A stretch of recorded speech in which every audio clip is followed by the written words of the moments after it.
Aisha Carter woke up earlier than usual that morning, feeling the kind of tired that sits behind the eyes even after a full night's sleep. She had spent the last 3 days in back-to-back meetings, presentations, and dinners with clients. And all she wanted was to get home. Her flight was the first one out. She liked early flights because the airports were quieter and people tended to keep to themselves. She hoped that would be the case today. She moved around her hotel room slowly, packing the last of her things. Her laptop charger, the small notebook she carried everywhere, and the pen her sister had given her for good luck. She double-checked the closet to make sure she hadn't forgotten anything. When she zipped her suitcase, she felt a small sense of relief, one step closer to home. The ride to the airport was calm. The sky still had a soft bluish tint that only appears before the sun makes its first move. The driver didn't talk much, which she appreciated. She spent most of the ride staring out the window, watching the quiet city pass by, thinking about how good it would feel to finally sleep in her own bed. When she arrived at the airport, she walked straight to the check-in counter. She was already checked in through the app, but she always liked printing a boarding pass. Something about holding the paper felt more certain, more real. The woman at the counter greeted her kindly, scanned her passport, and smiled. "Good morning, Miss Carter. Looks like you've been upgraded today." "First class." Aisha blinked in surprise. She wasn't expecting that. She usually stayed loyal to the same airline, but upgrades were unpredictable. Still, it was a welcome piece of luck. "Thank you," she said softly. The woman handed her the pass. "Seat 2A." Aisha tucked it safely into her bag and headed toward security. Even with the early hour, there were a few lines forming, but everything moved smoothly. She slipped off her shoes, placed her bags in the tray, and stepped through the scanner. Once she gathered her things again, she looked around for a quiet corner to sit. She wasn't hungry, but she bought a bottle of water from a nearby stall. She liked keeping something to drink with her on flights because the dry cabin air always made her throat feel scratchy. She checked the time. She still had about 40 minutes before boarding began. Aisha found a small seat near the large glass windows where the sun was beginning to peek through. She watched the workers on the runway moving luggage, guiding aircraft, and preparing for the morning waves of departures. She felt a strange comfort from the routine of it all. Everyone knew what they were supposed to do. Everyone was moving with purpose. After a short while, the announcement for her flight echoed through the speakers. She stood up, stretched her shoulders a little, and joined the line at the gate. She noticed that most of the passengers seemed tired, sipping on coffees or leaning on their suitcases. It felt like a normal early morning crowd. When the gate agent called for first-class passengers, Aisha stepped forward. She offered her boarding pass with a small smile. The agent scanned it and waved her through, walking onto the plane. Aisha inhaled that familiar scent of cool air mixed with the faint smell of cleaning products. It was a smell she'd grown used to over years of traveling for work. The front cabin was still empty except for one flight attendant who greeted her warmly. "Welcome aboard. Let me know if you need anything." Aisha nodded politely. "Thank you." She walked to her row and looked toward her seat too. But someone was already sitting there. The man looked completely settled in. He had his bag placed under the seat, his jacket folded neatly beside him, and his headphones around his neck. He seemed relaxed and confident. The way someone looks when they truly believe they belong exactly where they are. Aisha paused for a second, wondering if she had somehow read her pass wrong. She opened her bag, took out the paper boarding pass, and checked again. To A, she lifted her eyes to the seat placard. Also to A. For a moment, she didn't want to disturb anyone. She considered the possibility that maybe the airline had changed something last minute. Maybe there had been some mix-up. But she also knew she needed to speak up, because it was, indeed, her seat. She stepped forward with a gentle smile. "Excuse me?" she said in a calm tone. "I'm sorry to bother you, but I think you might be in my seat." "I'm assigned to 2A. The man didn't look up right away. He pressed a button on his headphones as if shutting something off, then turned toward her with a slight frown. "What?"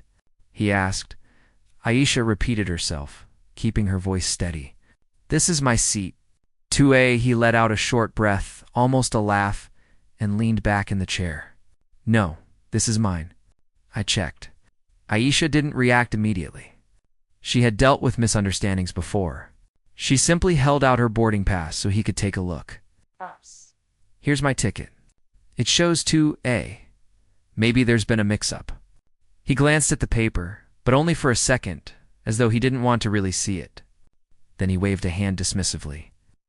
Your ticket must be wrong. I'm not moving. Aisha blinked, not expecting that kind of reaction. She glanced around the cabin. A few passengers were beginning to board now, and she didn't want to cause a scene. She tried again. Maybe let's just double-check with the flight attendant. She suggested, keeping her tone as polite as possible. The man shrugged, clearly annoyed. Go ahead. But I'm telling you now, I paid for this seat. Aisha nodded and stepped aside to allow another passenger to pass through the aisle. She noticed the flight attendant from earlier approach the row with a friendly expression. Is everything okay? The attendant asked. Before Aisha could say anything, the man spoke up. She's saying this is her seat, he said, pointing a thumb toward her, but it's mine. The attendant turned to Aisha, giving her a chance to explain. I have 2A on my boarding pass, Aisha said softly. Holding it out, the attendant took the paper, looked at it carefully, then checked the tablet she carried. Her smile never faded. Yes, Ms. Carter is assigned to seat 2A, the attendant confirmed. Aisha offered a small, appreciative smile. But the man didn't move. Well, then the system must have messed up, he said stubbornly. I'm staying here? Aisha felt a small knot form in her stomach. Not fear, not anger, just a sense of discomfort.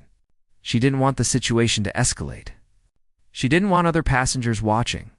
She had hoped for a calm morning, but she also knew she had every right to her assigned seat. The flight attendant kept her tone gentle. Sir, let me double-check your boarding pass as well. He hesitated, then reached into his pocket and pulled out his pass. The attendant scanned it. After a brief moment, she looked back at him. Sir, you're in seat for C. The man stared at her as if she had said something unbelievable. That can't be right. He shook his head. I asked the counter for a front row seat. I understand, the attendant replied kindly. But your assigned seat is for C. We'll be happy to help you get settled there. Aisha stayed silent. Not wanting to add anything that could be misinterpreted, she waited, hoping he would simply move and the moment would pass. But he did, instead. He leaned back again, crossing his arms. I'm not moving, he said quietly but firmly. Aisha felt the air shift slightly around them. The moment had become heavier. A few passengers slowed as they passed, sensing tension. The flight attendant looked between them with a careful expression.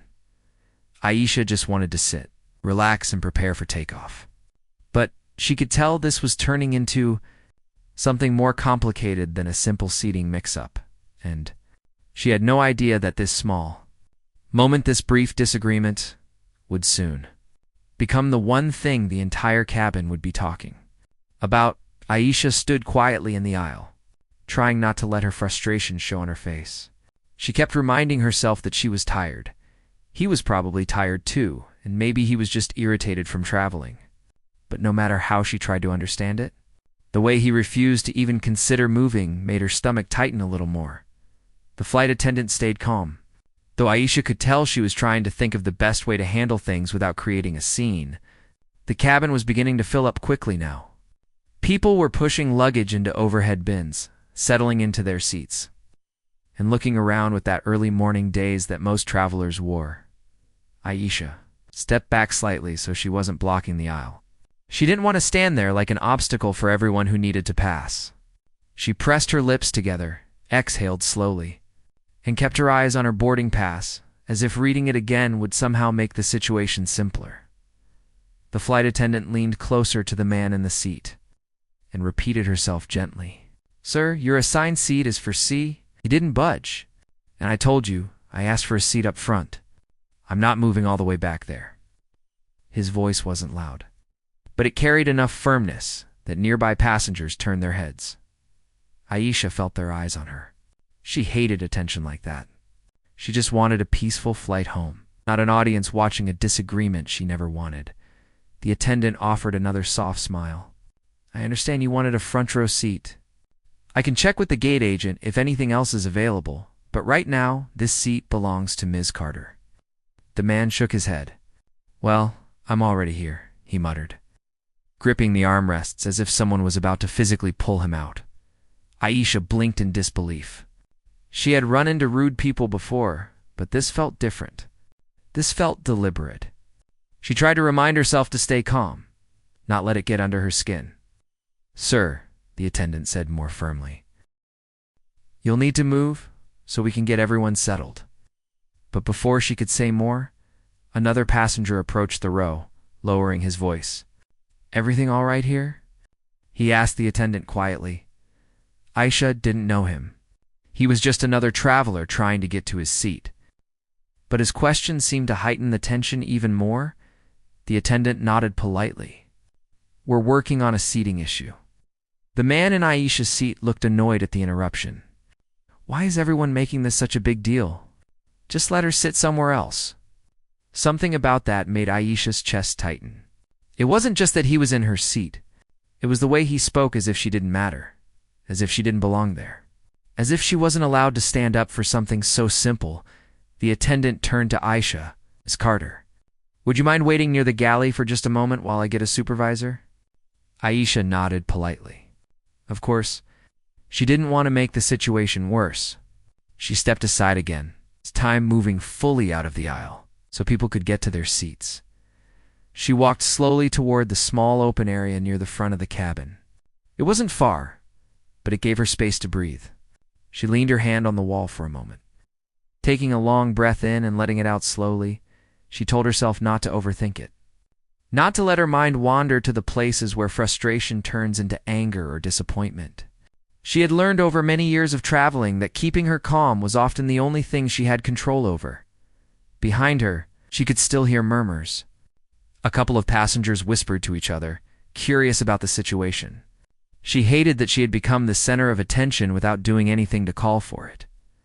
A few minutes later, the supervisor boarded the plane. He looked calm, experienced, and very used to handling problems like this. He approached Aisha with a polite nod. Good morning, ma'am. I'm sorry for the inconvenience. Let me take a look at the situation for you. Aisha returned the nod with a small smile, though inside she felt tired. Thank you. I appreciate it. The supervisor walked toward the seat, speaking quietly with the flight attendant first. Aisha stayed where she was, far enough to avoid the conversation, but close enough to see their faces. The supervisor then turned his attention to the man in her seat. Sir, I understand there's been some confusion about seating. Can I see your boarding pass, please? The man handed it over, his expression still set in stubbornness. The supervisor looked at it carefully. Your seat is for C, he stated calmly. I already told her, the man argued, pointing toward the attendant. They must have made some kind of mistake. I'm not moving back there. The supervisor didn't raise his voice. Instead, he kept his tone even. There's no mistake. For C is where you're assigned, and we do need you to take your correct seat so we can complete boarding. The man insisted. Gesturing toward Aisha without even looking at her, the supervisor's voice grew just a touch firmer, though still respectful, because she is the one assigned to 2A and she arrived first. Aisha watched quietly. She didn't want to step in. She didn't want to argue. She felt that adding her voice to the discussion might only make the man dig his heels in even more. The man sighed loudly, looked away, then shook his head again. I'm not going to the back. His voice dropped, but stayed sharp. I'm not moving. The supervisor's expression shifted slightly. His patience was still visible, but there was a new seriousness forming behind his eyes. Sir, he said. Keeping his voice controlled, we need full cooperation from all passengers for the flight to depart. Refusing to follow seat instructions can delay or stop the flight altogether. The man didn't answer at first. He just stared forward, jaw tight, as if weighing whether he should keep fighting or finally move. Aisha glanced down at the floor. She was tired. Tired of early flights, tired of long meetings, tired of travel delays, and now tired of having to deal with someone who simply refused to show basic cooperation. Why did such a simple thing have to become so complicated? The supervisor waited patiently for the man to respond, but he remained silent. Finally, the supervisor spoke again. "Sir, I'm asking you one more time. Please gather your things and move to your assigned seat so we can continue boarding." Still no movement. The flight attendant stepped forward, her voice gentle. "We can help you get settled. It's just a few rows back." Shook his head again. "I'm not moving." Aisha closed her eyes for a moment. She felt the heaviness of the situation growing more and more. The supervisor straightened slightly. His tone stayed calm, but carried authority now. "If you continue to refuse to move, we may need to ask you to exit the aircraft so we can resolve the matter outside." Aisha watched as the man finally reacted. He turned sharply toward the supervisor. "You're kidding, right? Over a seat?" "It's not just the seat," the supervisor replied gently. "It's cooperation with crew instructions, which is required on every flight." The man fell silent again, but his face was tightening. His posture stiffened, as though preparing for another round of protest. Aisha felt a ripple of discomfort moving through the passengers around them. People had stopped putting away their bags. Some had paused mid-step. Others exchanged looks with each other. She didn't want the attention. She didn't want the flight delayed. She didn't want the tension to keep rising. She almost opened her mouth to say, "It's fine, I can take his seat," even though she knew that wasn't right. But before she could, a voice behind her spoke softly. "It's not your job to give up your seat," a woman murmured from row 3. "You don't have to fix this." Aisha turned slightly and gave the woman a faint, grateful smile. She appreciated the support, even though she hadn't asked for it. The supervisor sighed quietly, as though he knew what needed to be done. He spoke again, but his tone had changed from patient to procedural. "Sir, please gather your belongings. We will continue this conversation outside the aircraft." The man's eyes widened slightly. "You're seriously removing me?" The supervisor remained steady.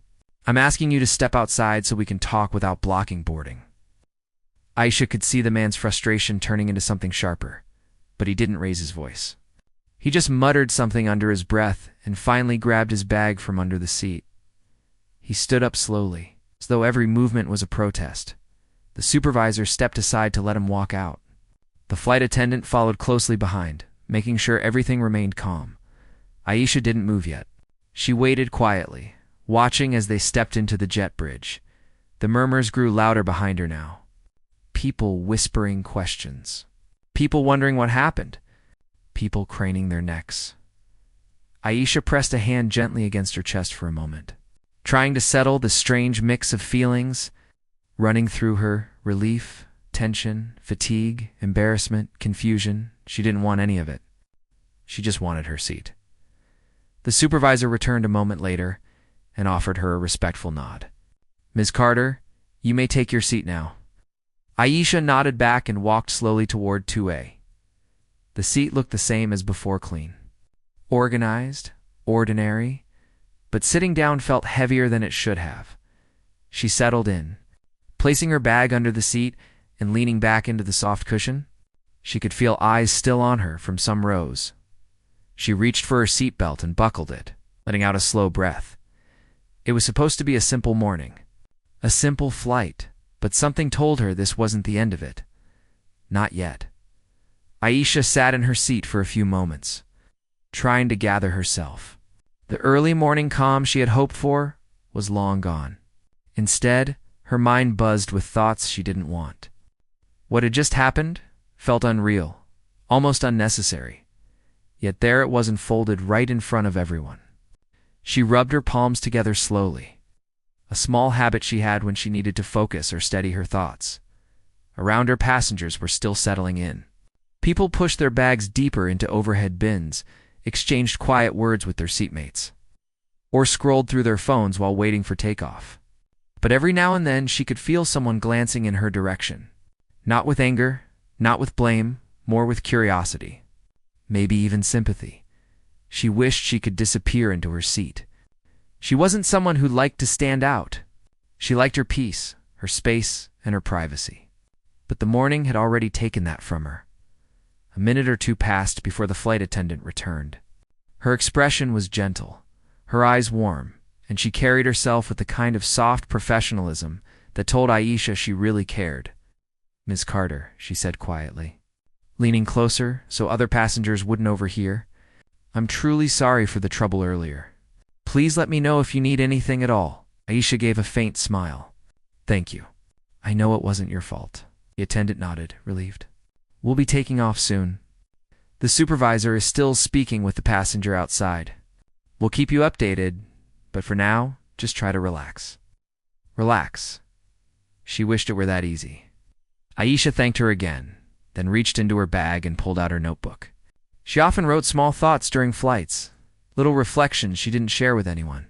But today, even her notebook felt too heavy.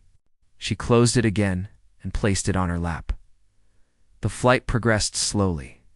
People continued to board, but something about the energy in the cabin had shifted. Some passengers whispered to each other behind raised hands. Others glanced toward the front, waiting to see what would happen next. It wasn't loud or chaotic, but the tension was still there, thin, stretched. Floating quietly in the background, Aisha took a slow sip of her water and leaned back. She closed her eyes for a moment, feeling the seat cushion against her back. Maybe all she needed was silence. Just enough silence to reset her mind, but before she could settle, the supervisor re-entered the cabin. His walk was steady, but his expression gave nothing away. He approached Aisha's row again, stopping beside her seat. "Miss Carter," he said softly, "I wanted to let you know that the passenger has been asked to wait outside while we review the situation. We appreciate your patience." She nodded. "Thank you. I really do appreciate it," he continued in a reassuring tone. "We take these matters seriously.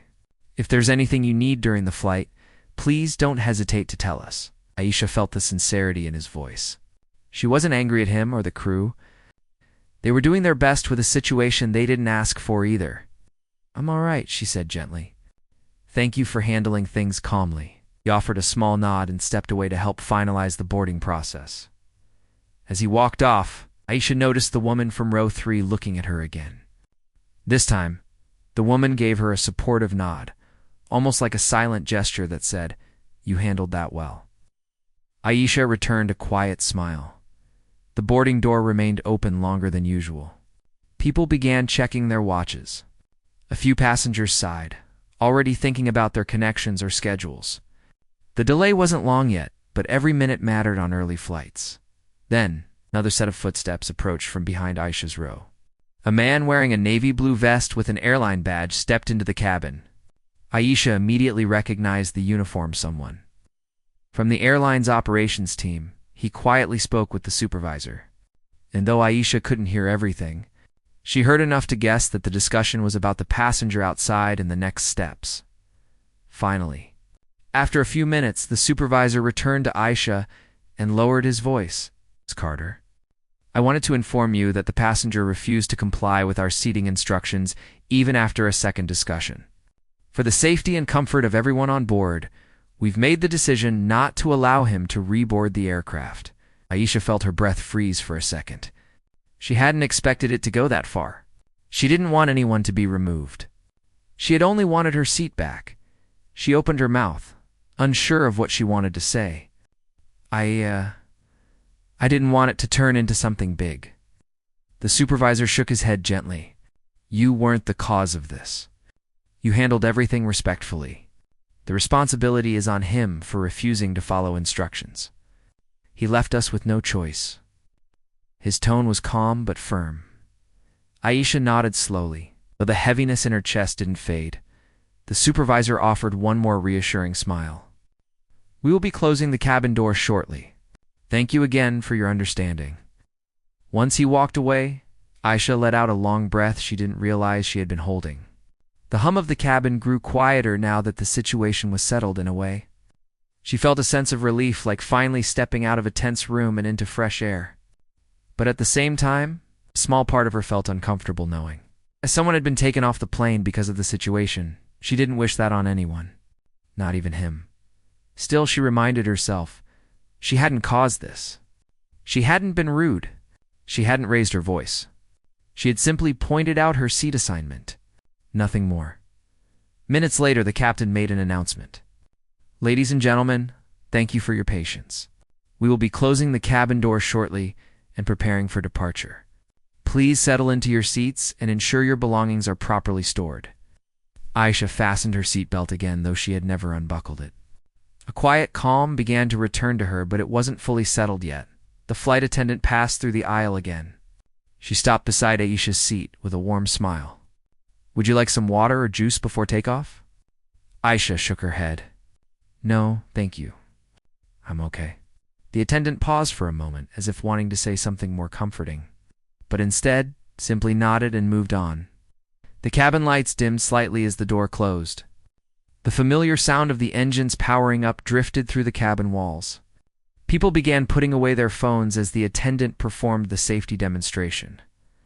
Aisha watched quietly, letting the steady rhythm of the announcements guide her breathing. It helped her focus on something simple, something familiar. As the plane taxied toward the runway, she looked out the window at the soft morning light. The runway lights glowed faintly, reflecting off the plane's wing. She found comfort in that view. Something about watching the world slowly move past outside reminded her that life kept going. No matter what, when the plane lifted off the ground, she felt a soft jolt in her stomach, the usual kind she always got during takeoff. But this time, it carried a bit more meaning, like lifting away from the tension of the morning. A few minutes after takeoff, once the plane leveled and the seatbelt sign turned off, the cabin grew quieter. People reclined their seats slightly, some already dozing off. The calm finally began to return. Aisha closed her eyes again, letting the soft hum of the engine soothe her nerves. She didn't want the morning to define her entire day, but as she sat there, a soft voice approached. Excuse me? Aisha opened her eyes and turned slightly. It was the woman from row 3. She had slid into the aisle beside Aisha's seat, respecting her space. She spoke quietly, so no one else would hear. I just wanted to say, you handled that situation with so much patience. Truly, a lot of people wouldn't have stayed as calm as you did. Aisha felt warmth rise in her chest. Thank you, she said softly. I didn't want it to turn into anything. The woman nodded. I know, but some people don't give others a choice. You didn't do anything wrong. I just wanted to say that. It wasn't a dramatic moment. It wasn't loud. It wasn't emotional. But it mattered. Sometimes the smallest words from a stranger could bring a bit of balance to a heavy morning. Aisha offered a soft smile. That means a lot. Thank you. The woman returned the smile before heading back to her seat. Aisha leaned her head back again, letting her shoulders finally relax. Outside the window, the sky opened wide around them, soft, bright, endless. She didn't know what the rest of the flight would bring. She didn't know what people in the cabin thought or felt, but she knew one thing for certain. The morning hadn't defeated her. She had stayed calm. She had stayed respectful. She had remained herself. And sometimes, in moments like this, that was more than enough. Yet even as the calm settled in, she couldn't shake the feeling that the incident wasn't fully behind her. Something told her that the outcome, whatever happened next, would leave the cabin quieter than it had been in a long time. The cabin had grown strangely quiet after the manager stepped onto the plane. People sensed that something important was about to happen, and even those who had been pretending not to watch earlier were now sitting upright, trying to look casual while still paying full attention. The air felt tight, with a kind of quiet tension that made every movement louder than usual. Even the soft clicks of seatbelts and the low hum of the air vents suddenly felt sharper. The manager, a tall man with a calm face and steady hands, walked down the aisle slowly. He wasn't rushing, but he wasn't dragging his feet either. His expression didn't show irritation or anger. Instead, he looked like someone who had handled 1,000 stressful situations and learned exactly how to keep his voice level through all of them. He reached the row where the disagreement had taken place and stopped. Turning slightly so he could see both passengers clearly, the flight attendant who had been helping earlier stepped aside, giving him space. She looked relieved to have support, but also nervous about what might happen next. Aisha stayed seated, her hands resting quietly in her lap. She wasn't shaking.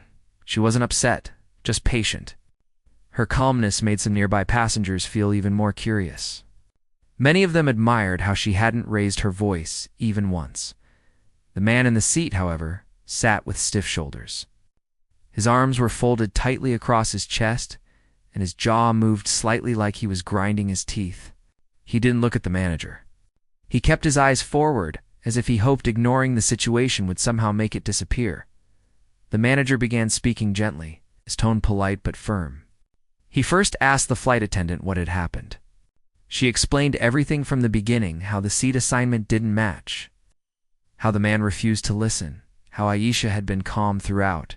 She didn't exaggerate anything, didn't twist the story.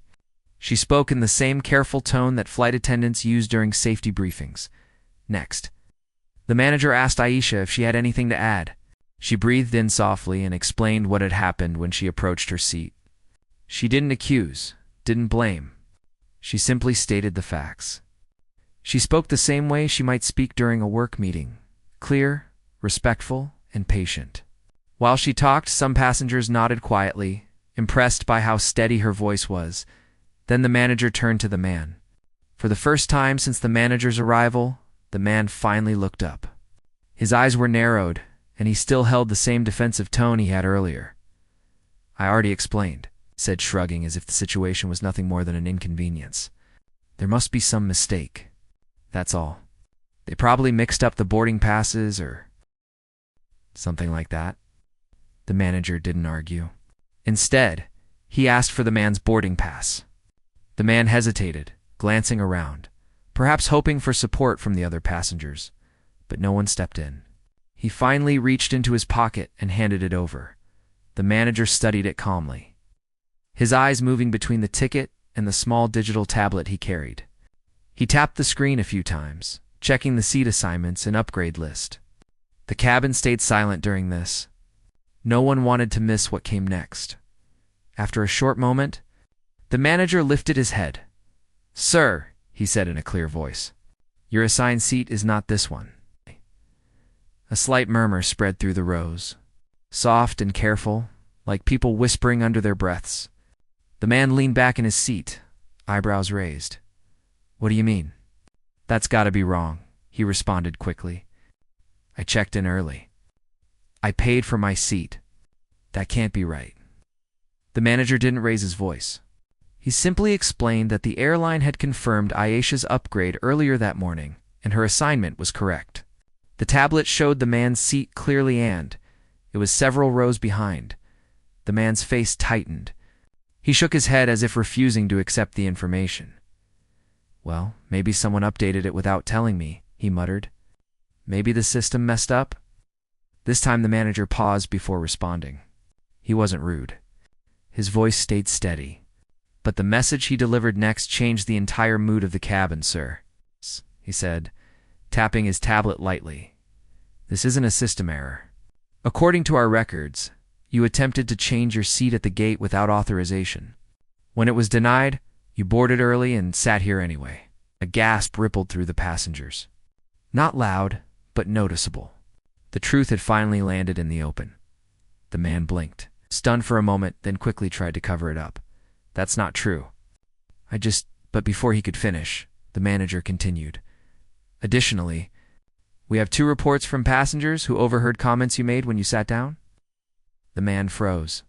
The people in the surrounding rows suddenly looked down at their phones or hands, pretending they hadn't been watching. Even though every pair of eyes in that section had been following the exchange, Aisha didn't move. She didn't smile or react. She simply waited. The manager's tone shifted slightly, not harsh, but firm enough to show the matter was no longer up for discussion. "This seat belongs to her," he said gently, but clearly. "You were asked multiple times to move and chose not to. At this point, we need your cooperation so the flight can continue safely." The man opened his mouth as if to argue again, but something in the manager's voice stopped him. It wasn't the words. It was the certainty behind them. A kind of unspoken message that this was the final explanation. For a moment, it looked like the man might comply. His shoulders dropped slightly, and he shifted in the seat. But then he straightened again and crossed his arms tightly. "I'm staying right here," he muttered. barely loud enough for the rows nearby to hear. "This is ridiculous." The manager looked at him for a long second. It wasn't an angry stare. It was the kind of look someone gives when they've already predicted the next steps and are simply waiting for the other person to realize it too, sir. The manager said quietly, "If you refuse to follow crew instructions, we will have no choice but to proceed with removal from the flight." The cabin became even quieter. It was as if every breath had paused. The man didn't respond. He sat frozen, his face stiff. The manager waited a moment longer, giving him one last chance to comply. When the silence continued, finally nodded to the flight attendant. "Please notify the ground team," said. The flight attendant hurried toward the front of the plane. People exchanged glances. Some were tense. Some were frustrated. Some simply wanted the situation resolved so the plane could take off. But most of them had the same expression, one that showed they understood exactly why things had reached this point. Aisha stayed still. Not triumphant. Not angry. Just patient. The way she had been from the moment she boarded, the steps outside the plane could soon be hurt, firm, quick, and unmistakable. The final decision was about to unfold.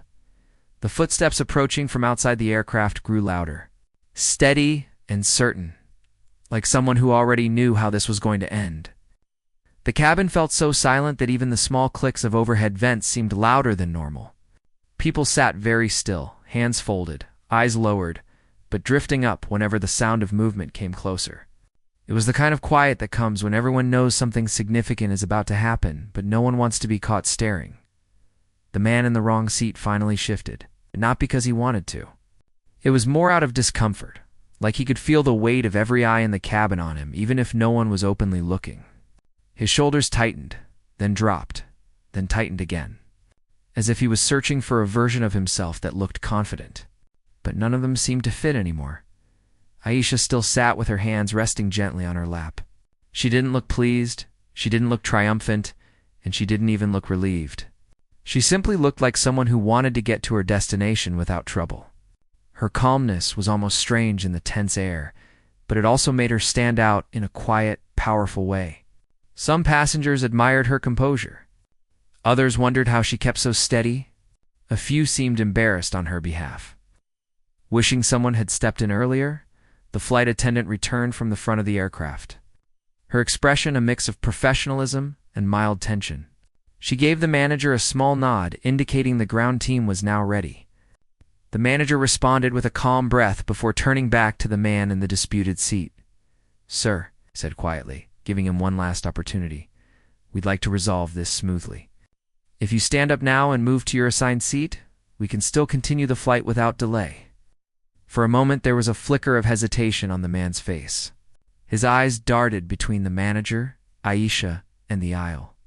He seemed to think it over. Maybe he wanted to avoid embarrassment. Maybe he realized resisting would only make things worse.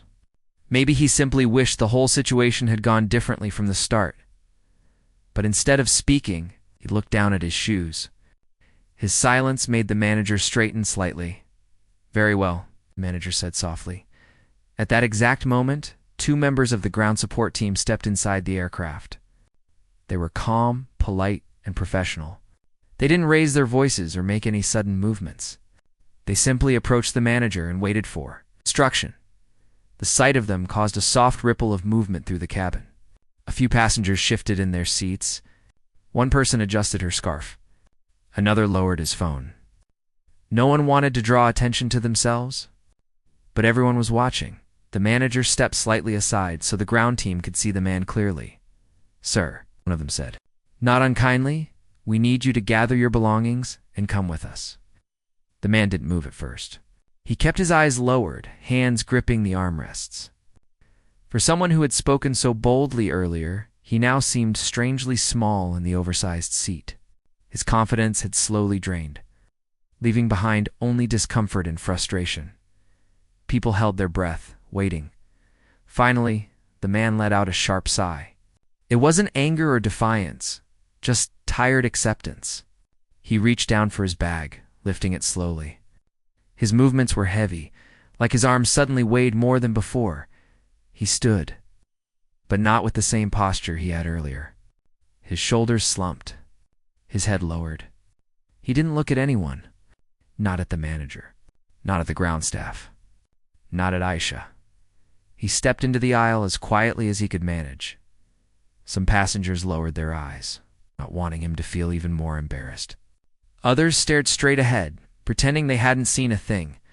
A few exchanged subtle glances that said what they didn't dare whisper. As he turned to walk toward the exit, he paused for a brief moment. Maybe he wanted to say something. An apology, an excuse. A final word to justify himself, but nothing came out. His mouth opened slightly, then closed again. He gave the manager a small nod, barely visible, and continued walking. The two ground staff members followed him calmly, maintaining a polite distance. There was nothing dramatic in the moment. No raised voices, no harshness. Just a slow, quiet walk toward the front of the airplane. The moment the man stepped through the aircraft door, the cabin fell into an even heavier silence. Not tense, just quiet. Like everyone needed a second to process what had happened. The manager waited until the door closed again before turning toward Aisha. His expression softened. "Thank you for your patience," he said gently. "We appreciate how calmly you handled everything." Aisha nodded once, offering a small, warm smile. "Thank you for addressing it," she replied softly. The flight attendant stepped forward. "We're very sorry for the delay and the trouble," she said with sincerity. "If you need anything at all, please let us know." Aisha shook her head politely. "I'm all right," she said. "I just want to get home." Something about her tone, quiet, steady, genuine, made a few passengers smile. Not because they found the situation funny, but because they admired her dignity. A couple across the aisle leaned slightly her way. "You handled that with amazing patience," the woman whispered, a few seats back. Someone murmured, "That was unbelievable," and another replied, "She stayed so calm through everything." The comments weren't loud, and no one crowded her. They just wanted her to know that people had noticed. People had understood. The manager checked his tablet again before turning to the crew. "Prepare for departure," he said. The flight attendant nodded and immediately moved into action, closing overhead bins, checking seatbelts, and making sure the cabin was in order. Slowly, life returned to the aircraft. The soft chatter rose again, mixed with relieved sighs and the quiet rush of air from the vents. People adjusted their blankets, reopened their books, and refreshed their screens. It felt like everyone was easing back into the rhythm of travel as the plane pushed back from the gate. Aisha leaned back in her seat, letting out a breath she had been holding for much longer than she realized. She didn't look around. She didn't try to see if people were watching. She simply closed her eyes for a moment. Not from exhaustion, not from frustration, but from a sense of peace. The past half hour had been uncomfortable and unfair, but she had handled it with grace. And now, with the cabin finally settled, her journey could continue the way it should have from the start. When the plane finally lifted off the runway, a soft murmur of relief spread through the cabin. Passengers looked out the windows, watched clouds drift by, and settled in for the trip. After a while, the flight attendant returned to Aisha's row with a small envelope. "This is from the airline," she said quietly, a gesture for the trouble. Earlier, inside were travel credits and a handwritten note expressing appreciation for how respectfully she had handled the situation. Aisha smiled and thanked her. She didn't brag about it. She didn't turn around to see who had noticed. She simply slipped the envelope into her bag. Throughout the rest of the flight, the cabin remained unusually polite. People spoke softer, smiled more. Even small things like passing a dropped pen or giving space in the aisle seemed to carry extra meaning. Sometimes a single moment changes the mood of an entire room. And this time, that moment had reminded everyone that dignity speaks louder than anger. By the time the airplane touched down, it felt like everyone had learned something, not because someone preached or argued, but because they had seen the quiet strength of someone who chose patience over conflict. As passengers stood up to collect their bags, several offered Aisha small nods or warm smiles. They didn't need to say anything. Their expressions were enough. She smiled back, grateful that the long flight had ended not with bitterness, but with a sense of calm. She stepped off the plane with steady steps, ready to continue her day, and the cabin once filled with tension ended its journey in complete, thoughtful silence. A silence that carried respect rather than discomfort. Sometimes the final outcome doesn't need loud reactions. Sometimes quiet understanding says everything.